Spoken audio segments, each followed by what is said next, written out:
Hello, Samfy Upgrade here, and today I thought I'd bring you the second part of our Minmus station. As you can see, it's just a large metal structure with some docking ports. I must apologise for the delay of the upload of this video, but I've had work and college and living and being a zombie and things like that.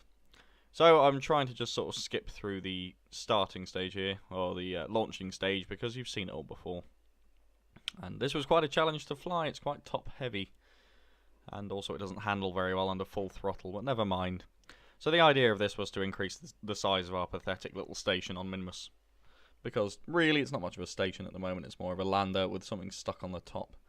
So once we put this on, we can do things like create rocket arrays to destroy the moon, and you'll see why I want to destroy the moon in a minute. Because it's a bastard. Now we get to the point where we want to try and make our encounter happen, but no, look, the moon's in the way, it wants us to go there. So, I don't know, it must be some sort of deity I have to appease, so at some point I'll send a probe over there. Maybe I'll create a probe array next episode, and we'll send a probe there, and maybe it'll stop annoying me by getting in my way. I'll also have to get rid of the sun, maybe, because, you know, what does that do for anyone? So here we are, we're going to start increasing our speed to get to Minmus. Using the cruise stage now? No, I think we're still using the launch stage, or part of it. I can't really tell. I should know. Yeah, it looks like we've still got some on the launch stage. Again, I've severely overestimated the amount of fuel I'm going to need, and I waste a lot of it. End up leaving quite a lot behind again. I'm going to have to start thinking about how to avoid doing that. I suppose it doesn't really matter, but it's nice to think about space and not leaving a load of fuel up there. Or at least putting docking ports on there, which I keep talking about, to pick up some fuel again. I'm rambling on. Anyway, so we do our first burn. And then we create our second... This is doing our second burn. You can see the moon there, being a little bitch and trying to suck me in. But no, I do escape. And towards the end of the burn here, we will get our encounter we are after. Burning down and down and down. And boop. There you go. I think I might adjust it a little bit. I'm not sure. No, I'll just leave it at that. Because, as we all know, I'm very lucky to get any encounters in this game.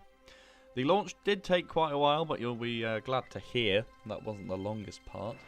The longest part was trying to dock on a planet, not a planet, a moon, which I thought wouldn't be that difficult, because last time it went off pretty well, I landed pretty near, and it didn't go that badly. But this time, I kind of... I don't think I knew how quickly the rover wheels went, especially with very low gravity. So it took a bloody long time just to get there. And a few tries, you'll see later on. So anyway, I'm just adjusting to land as close as I can. And, well, it does end out that I don't really land that close at all, but never mind. So we slow down, and we're getting ready to get rid of the cruise stage so we can land. And the landing stage is very small indeed for the size of the craft, but as we've said before, the gravity is very low on this moon, so it doesn't really matter. There we are. Coming down very, very slowly. This is times 8, I think. And it was a very slow descent. I could have probably burnt towards the rocket a bit more, so we could dock a bit easier, but again, I didn't appreciate how slow this was going to be. So we go in very cautiously, because at this point, I really don't want to screw anything up, because it's taken long enough.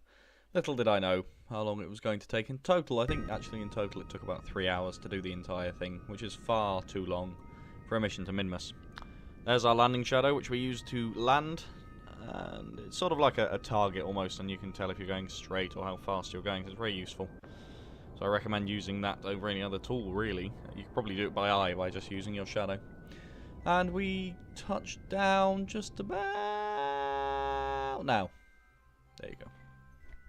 So there we go, we are now ready to make our way towards the other part of the station. Sounds easy, doesn't it?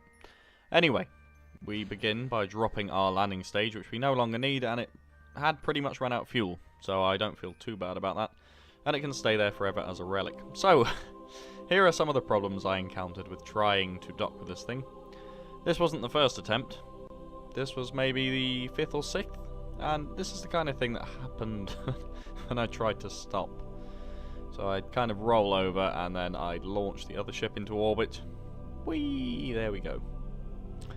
So I was pretty cross by the end of this, actually. Eventually, I took it very slow. Well, it's 4 speed there in the actual game, and times 8 on the computer, or the video. So it took a long time trying to sort of use the top-down view there to match it up for an easier dock. And you can see the engine that fell off the last time. So I think I get it dead on, but then I try and dock a couple of times. Well, not a couple of times, that's a lie, about 30 times, and it just does not want to happen. And we do barrel rolls and all sorts. And it's not good. It doesn't help the wheels are on the wonk on that thing, because really weird stuff happens. I'm not sure when I show that. I do get a bit cross, and I end up doing some childish things, like renaming the station Proto Station Bastard. But I do make sure it's got the right icon, so that's something. And when we switch to it, you can see the kind of thing I was dealing with here. It launched itself into orbit. I think that may have been my fault for calling it a bastard. I think I may have hurt its feelings. But there it goes, it's leaving. Thank God for quick saves. Not the Space Center, don't click that. There we go. And we resume where we left off eventually. I'm so fascinated. Is that the moon? It's the bloody moon. Wants to suck it back in. I knew it had something against me. So here we go anyway. This is the last attempt here. I'm very cross at this point, and I'm just thinking, right, I'm just going to go for it. This is as close as I can get. So I begin by throttling up just very slightly, because there's not much gravity, and we lift off. I'm thinking, that looks very close. Very close indeed. But then we begin to drop down, I think, oh no. So we throttle up a bit more again. And there we go. I was very pleased, as you can tell. So there is the first real part of our station done. Thanks for watching, and I'll catch you next time when we should be building a probe array so we can fire things at the moon and hopefully destroy it. I've been Sam. You've been the YouTube people, I guess. See you next time.